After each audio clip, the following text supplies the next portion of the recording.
King Jehoshaphat of Judah arranged for his oldest son to marry ATHALIAH, daughter of Ahab, king of Israel. ATHALIAH influenced her husband to follow the sinful ways of Israel. After Jehoshaphat died, his son became king and put idols all around Judah and built a temple to Baal in Jerusalem. He killed his 6 brothers to make sure they wouldn't take the kingdom away from him. Elisha sent him a message that he would die a slow, agonizing death, and all of his sons would be killed. The king developed a severe stomach illness, and all of his sons were killed except the youngest.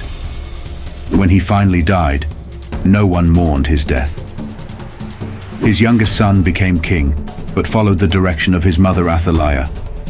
After the death of his youngest son, ATHALIAH decided to become the king, even though she was a woman. She killed all the other royal descendants of David. ATHALIAH ruled the nation for 6 years until she was overthrown by Jehoiada, the high priest, who crowned Joash, the son of Ahaziah, as the new king of Judah.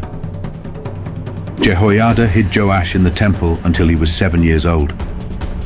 Finally, Jehoiada organized a meeting with trusted military leaders and the heads of various family groups. He asked them, "What would you do if you had a descendant of King David?" They replied, "We would make him king." Jehoiada then brought Joash before them and said, "Here is your next king." Together they set a date to bring him out before the people. On the big day, Joash was brought out and put in the place reserved for the king.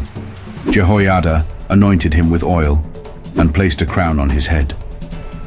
The trumpets blew, the choir sang, and the people shouted, "Long live the king!" ATHALIAH heard all the shouting, so she went out to see what was going on. She walked into the temple and saw Joash in the place reserved for the king, and he had a crown on his head.